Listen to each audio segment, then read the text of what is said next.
Bienvenue à tous et merci de nous rejoindre pour cette nouvelle édition de l'Africa Newsroom. Aujourd'hui, deuxième volet de notre semaine sur la souveraineté énergétique avec notre dossier du jour qui sera consacré au raffinage du pétrole en Afrique centrale. Au programme également de cette émission, le parti au pouvoir au Gabon, le Parti démocratique gabonais, a célébré ce 12 mars ses 49 ans d'existence.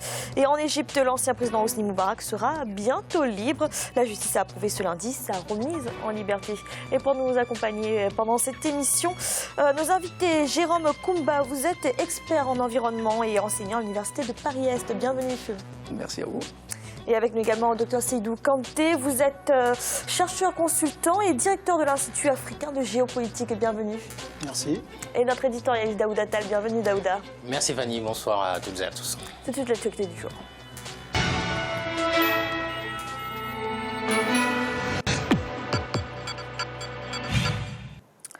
Le Parti démocratique gabonais, parti au pouvoir, a célébré le 12 mars ses 49 ans d'existence. L'occasion pour les militants de se remobiliser pour repartir sur une nouvelle dynamique. Et ce, à quelques jours du dialogue national sollicité par le président Ali Bongo Ondimba. Reportage de notre correspondant Douglas Soutoum.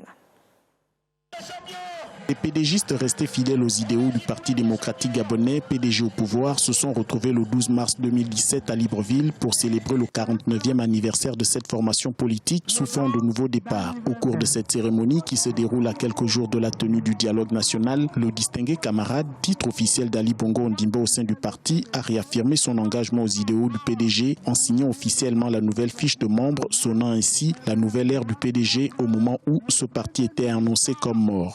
Sur le plan politique, il nous faut apprécier avec lucidité et considérer correctement la situation dans laquelle se trouve notre grand parti.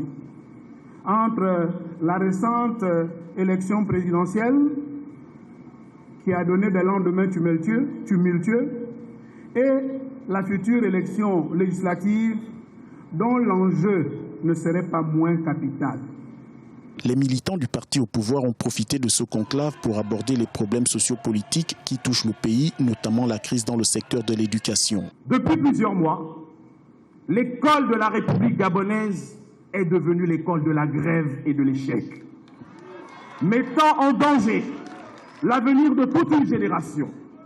À ce titre, l'ensemble des élèves du Gabon me demande de vous transmettre solennellement le message suivant.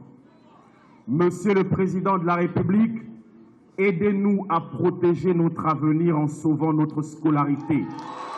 Redorer le blason du parti au pouvoir qui a essuyé de nombreuses défections ces dernières années, c'est le but visé par ces nouvelles réformes opérées au sein du PDG. C'est dans ce cadre que le secrétariat général du parti a décidé de redynamiser la formation politique afin de maintenir son leadership sur l'échiquier politique national. Pour rappel, le PDG a été fondé le 12 mars 1968 par Omar Bongo, un an après son arrivée au pouvoir. Daouda, que diriez-vous de l'état du Parti démocratique gabonais actuellement? C'est un parti qui traverse des turbulences?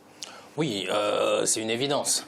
C'est une évidence que c'est un parti qui traverse des turbulences. Je pense que l'élection présidentielle est un véritable baromètre. Quand on voit, même si le président Ali Bongo au final a remporté cette élection, on se rend bien compte que les résultats étaient très serrés. Les résultats étaient très serrés, ce qui montre bien entendu qu'il y a des difficultés au sein du parti, c'est-à-dire que le PDG n'arrive pas à rassembler comme ce fut le temps à l'époque du père Omar Bongo. Ça me paraît être une évidence. Maintenant, il faut aussi dire que c'est tout à fait normal. Pour moi, la diversité politique, c'est-à-dire qu'il y ait des partis politiques, d'autres partis politiques et même la société civile qui prennent de l'ampleur, ça témoigne d'une certaine vitalité démocratique et tant mieux pour la démocratie, mais je pense qu'il faut placer cet événement 49e anniversaire dans l'ordre des choses, c'est-à-dire... Alors justement, vous parlez de vitalité démocratique, près d'un demi-siècle au pouvoir. Qu'est-ce que cela dit de l'exercice du pouvoir au Gabon? Mais alors, près d'un demi-siècle de pouvoir, effectivement, c'est beaucoup. Ça veut dire qu'il n'y a pas encore d'alternance véritablement au Gabon.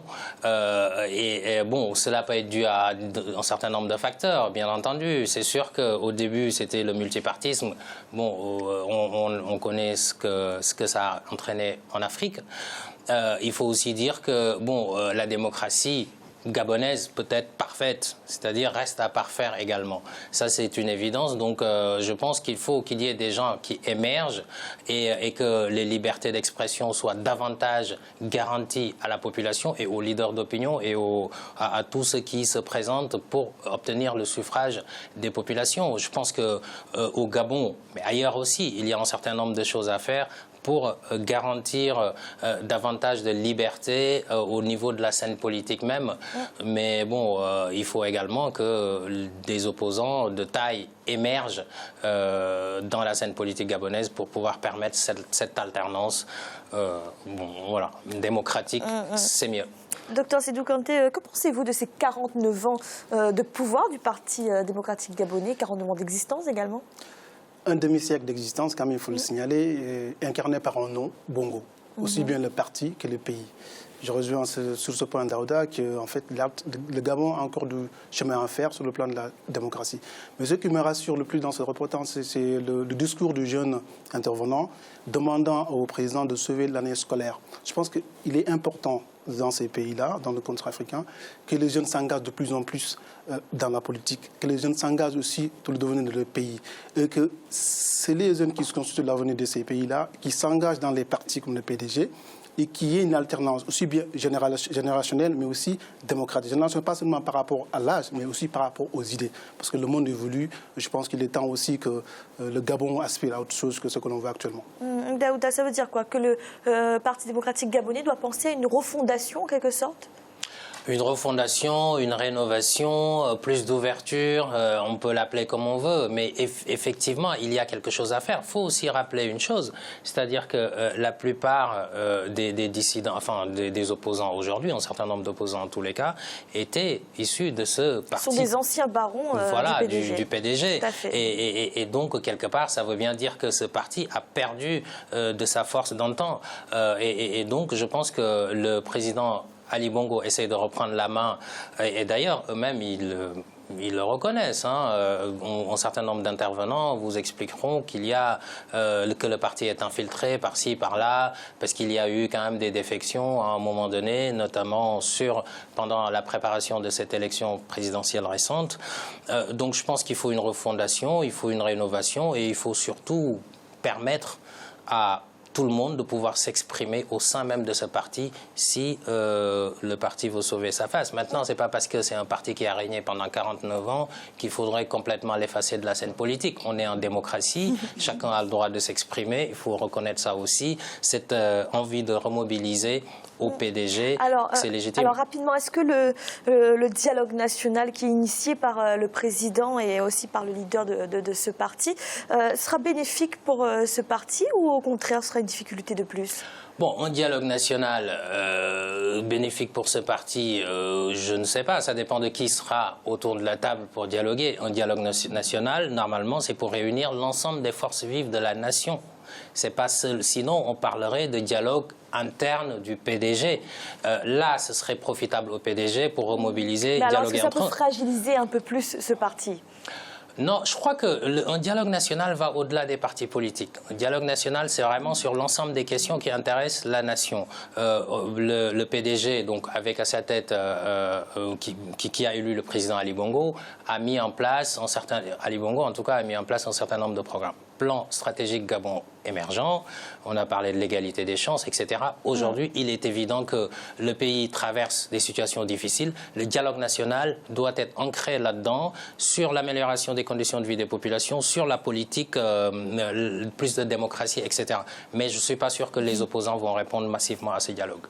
Merci. Dans l'actualité également, en Égypte, le procureur général a ordonné ce lundi la libération de l'ancien président Hosni Moubarak. Début mars, la Cour de cassation avait prononcé un non-lieu en faveur d'Hosni Moubarak au terme d'un long procès où il était accusé d'avoir ordonné le meurtre de manifestants lors du soulèvement qui l'avait forcé à se désister du pouvoir en 2011. Amira Benjabala, Jean-Pierre.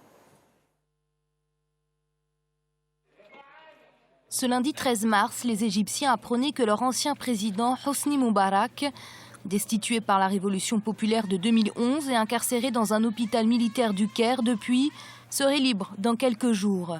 Il était notamment poursuivi pour sa responsabilité présumée dans le meurtre de près de 250 manifestants lors du printemps arabe. Il avait été acquitté par la Cour de cassation. Un soulagement pour ses partisans, une mascarade pour ses détracteurs.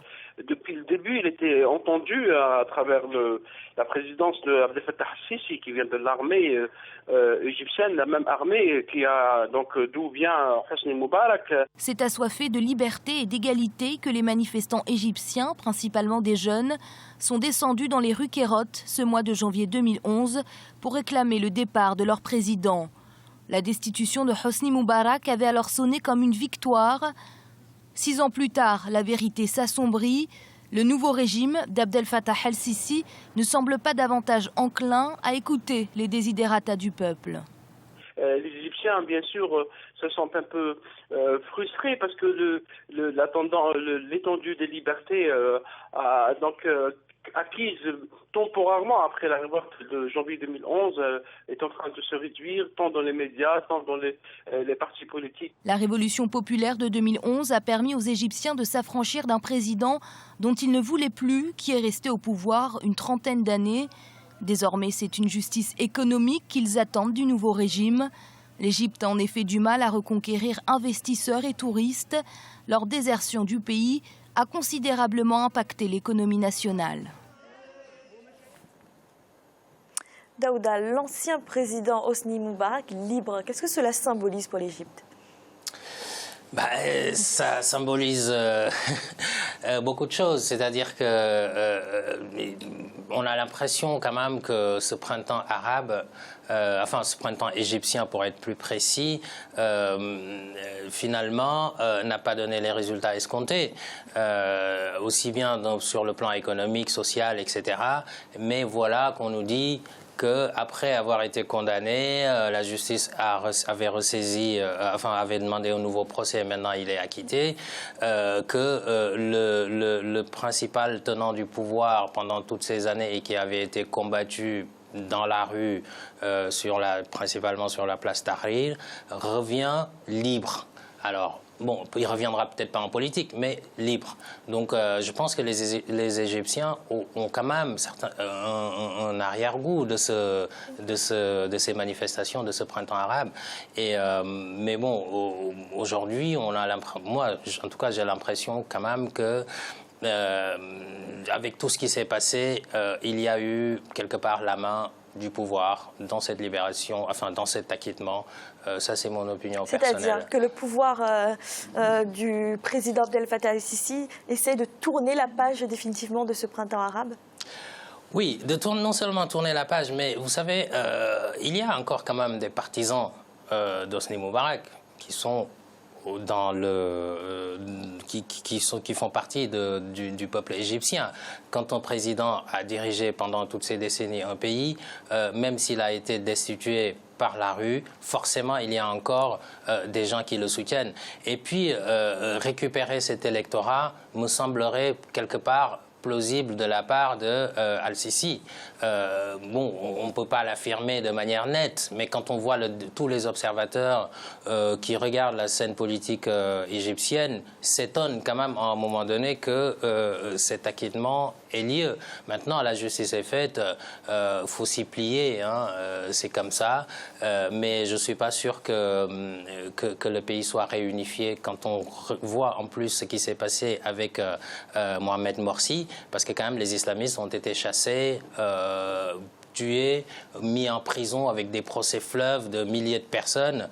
Je pense que la nation égyptienne est déchirée et elle le sera encore avec cet acquittement. Docteur Seydou Kanté, qu'est-ce que vous inspire cette situation? Est-ce que c'est la fin symbolique de la révolution égyptienne? Je ne pense pas que ce soit la fin de la révolution égyptienne. Je pense que cette libération répond à plusieurs facteurs. D'abord, c'est une question de géopolitique interne. C'est que le président al-Sisi était un des cadres du régime de Hosni Moubarak. Donc il a sa part de responsabilité dans cette libération. Donc je pense même qu'il a été l'acteur principal de cette libération en passant par la justice. Mais nous savons tous comment al-Sisi est venu au pouvoir. Donc c'était Mohamed Morsi qui était au pouvoir, élu démocratiquement, qui a été chassé. Donc c'est un président qui est élu, même s'il a un soutien populaire, mais il n'a pas la légitimité qu'il faut. Je pense que cette libération, pour lui, c'est un coup double. D'une part, comme l'a dit Daouda, il va permettre de récupérer les partisans de Mohamed Moubarak, mais aussi de pacifier un petit peu les pays ou de passer à autre chose afin de pouvoir mieux asseoir son pouvoir et pouvoir rester encore lors des prochaines élections présidentielles en tant que président de l'Égypte. Merci, nous allons marquer une courte pause. Un instant, la deuxième partie de l'Africa Newsroom. À tout de suite.